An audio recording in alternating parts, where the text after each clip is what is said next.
नमस्कार, मी राधिका दुर्वे. तुमच्या सर्वांचं माझ्या चॅनलवर स्वागत आहे. तर आम्ही अखेर फिरायला मला माहीत पडलं की आम्ही कुठे जात आहोत. आम्ही सिहोरला जात होतो आणि तिथूनच माझा भाऊ म्हणे आपण जबलपूर, भेड़ाघाट वगैरे फिरायला जाऊया. तर मग आमची तयारी वगैरे झाली. माझ्या भाऊनी, माझ्या दुसऱ्या भावाची गाडीच होती, तर तो आपली गाडी घेऊन गेला होता. 9 वाजता घेऊन आला होता आणि आम्ही 10 वाजता निघालो. मी तर 9 वाजेपर्यंत दुकानातच होती. घरी तर पूर्ण तयाऱ्या वगैरे होऊन गेल्या होत्या आमच्या. फक्त आम्ही जेवण केलं आणि जेवणाचे भांडे वगैरे घासले आणि निघालो. आणि 10-10:30 निघालो आणि तिथे आम्ही 6 वाजता भोपाळला पोहोचलो. भोपाळचा हा जो तलाव आहे इतका पॉश आणि इतका सुंदर आहे, खूपच छान. मला खूप काहीतरी नागपूर वाल्यांनी यांच्याकडून शिकलं पाहिजे की बघा हा तलाव एवढा मोठा असून त्यांचा मेंटेनन्स किती छान आहे. आणि एक तर आपला नागपूरचा आहे, छोटासाच तलाव आहे तरी त्यांचा मेंटेनन्स काही होत नाही. आणि मग सकाळी आम्ही पोहोचलो सिहोरला. तिथून 7-7:30ला तिथे आम्ही एक रूम केली. तिथे आम्ही आंघोळ वगैरे केली, छान फ्रेश वगैरे झालो आणि मग पूजा करायला मंदिरात आलो. तिथे छान पूजा वगैरे केली आम्ही. आणि रुद्राक्ष मिळते तिथे, तर आम्ही रुद्राक्ष वगैरे घ्यायला गेलो. आणि तिथे 5 असे कंकड असते, त्याला शंकर म्हणून त्याची पूजा करायला लागतं, तर आम्ही ते पण पूजा केली छान. त्याच्यानंतर आम्ही एका हॉटेलमध्ये जेवण, तर जेवण पण मिळते, पण खूप प्रचंड गर्दी पण होती, पुष्कळ ऊन पण होती. तर आम्ही छोटे बच्चे आमच्या सोबत होते, तर आम्ही ते तिथचा प्रसाद वगैरे नाही घेतला. आणि आम्ही त्याच्यानंतर एका भोजनालयामध्ये जेवण केलं आणि तिथलं जेवण खूप छान होतं. फक्त हाच हॉटेलमध्ये आम्हाला चांगलं जेवण मिळालं, त्याच्या बाद कुठेच आम्हाला जेवण चांगलं मिळालं नाही. आणि त्याच्या बाद मी तिथे बसल्या बसल्या आणखी एक स्पॉट आहे, तो गुगलवर सर्च केला. तो तिथून 160 किलोमीटरवर होता.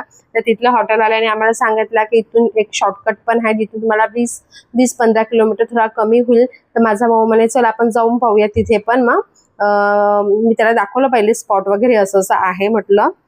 कधी कधी तर माझा भाऊ म्हणे चल आपण जाऊन बघूया. 5 घंट्यानंतर आम्ही तिथे पोहोचलो. आणि बघा हे मंदिरचा व्ह्यू, इतकं छान मंदिर, खूपच छान मंदिर होतं. एकदम पहाडीच्या चोटीवर होती. तिथे आमची गाडी पण बंद पडून गेली. ते एकदम मंदिरापाशी जवळ येऊन आमची गाडी बंद, कारण की खूप कंटिन्यू गाडी चालल्याने गाडी गरम येऊन गेली होती. मग आम्ही तिला तिथेच ठेवलं थोडा वेळ रिलॅक्स साठी. आणि पाणी वगैरे टाकलं, खूप गरम गरम असे भाप निघत होती त्या गाडीतून. मग आम्ही इथे 3 तास ह्या मंदिरात बसलो, छान व्हिडिओज बनवले, मंदिर चांगलं फिरून घेतलं. हे आहे तिथली देवीची मूर्ती, एक समोर पण आहे आणि एक मागे पण आहे. आणि अशा प्रकारे मी रील्स वगैरे काही बनवले, फॅमिली फोटोज काढले. आणि व्ह्यू तो इतका सुंदर पाहण्याला एक होता. आणि तो पण काही वेळ मोबाईल साईडमध्ये असून फक्त मी जे आहे तिथला एन्व्हायरमेंट त्याचा आस्वाद घेतला की खूप छान वाटत होतं, शांत. काहीच म्हणजे आपण असं कुठे फिरायला गेलो ना, घराचे ना टेन्शन, ना कामाचं टेन्शन, ना कोणत्या गोष्टीचं टेन्शन, फक्त माइंडमध्ये ते पर्यावरण. म्हणजे किती पॉवर आहे ह्या एन्व्हायरमेंटमध्ये की आपल्याला किती स्ट्रेस फ्री करतो हा. मला खूपच छान वाटलं हे मंदिर. आणि तुम्ही पण नक्की एकदा तरी ह्या मंदिरात व्हिजिट करा. सकलपूर म्हणून आहे हे मंदिर. आणि त्याच्यानंतर आम्ही इथूनच आम्ही इथे गेलो, जबलपूरला निघालो. तर नाही, इथून आम्ही आणखी एका कोणत्या तरी शहरच होतं ते, तिथे गेलो. मला ते शहराचं नाव नाही माहीत. तिथेच आम्ही स्टे वगैरे केला, रूम केली आम्ही तिथे. रूमचे भाडे पण खूप महाग आहे. तरी आम्ही इतके जण होतो तर तर आम्हाला परवडलं. तर आम्ही तिथे मग छान रूम वगैरे केली, फ्रेश वगैरे झालो आणि जेवण वगैरे केलं एका हॉटेलमध्ये. त्याच्यानंतर आम्ही पुन्हा सकाळी निघालो आम्ही आणखी जबलपूर भेड़ाघाटला जायला. तर आम्ही तिथे 3 वाजता पोहोचलो असं जबलपूरला. मध्यामध्ये आम्ही एक ब्रेक पण घेतला, थोडंसं गाडीला रेस्ट म्हणून, कारण की कालचा जो प्रकार झाला होता त्याच्यामुळे. तर आम्ही कच्च्या चिवड्याचं सामान वगैरे सोबत घेतलं होतं. तर आम्ही एका ठिकाणी आपली गाडी थांबवली आणि तिथे आम्ही आपला कच्चा चिवडा वगैरे बनवला. आणि सर्वांनी थोडंसं खाऊन वगैरे घेतलं. आपलं ज्यांना जो नाश्ता करायचा तो करून घेतला सर्वांनी आणि थोडंसं रिलॅक्स झालं. आणि मग आम्ही पोहोचलो इथे जबलपूरला. तिथे आम्ही बघा असं धुवाधार वगैरे आहे तिथे. आणखी तिथे इतके छान छान शॉप्स लागले होते, खूप सुंदर तिथे नाही का मूर्त्या तर इतक्या सुंदर होत्या तिथे, कारण की मार्बल जास्त आहे आणि स्वस्त पण होतं तिथे. सर्व सामान मला तर थोडं स्वस्तच वाटलं नागपूरपेक्षा. आणि मूर्त्या तर खूप सुंदर पाहण्यालायक आहे तिथे. पूर्ण मंदिरात वगैरे लागतात वगैरे त्या मूर्त्या, छोट्या मूर्त्या आपल्या देवघरातल्या असलेल्या. आणि थोडंसं स्वस्तच आहे आपल्या नागपूरमध्ये जसं जयपूर. आणि खूप युनिक वस्तू आहे, जे वस्तू आपल्याकडे मिळत नाही त्या वस्तू तिथे, डेकोरेटिव्ह आयटम खूप छान छान आहे. आणि खूप छान दुकाने लागले आणि खूप सारे दुकाने लागली आहे तिथे. हे बघा, असे बघू शकता तुम्ही किती सारे असे दुकानं लागले आहे. पूजेच्या सामग्रीचे आहे, डेकोरेटिव्ह आयटम आहे, बँगल्स आहे, म्हणजे खूप सारे दुकानं लागली होती तिथे. आणि त्याच्यानंतर आम्ही पोहोचलो दुवादार जवळ. खूप पाणी आहे तिथे, खूप पाणी होतं तिथे.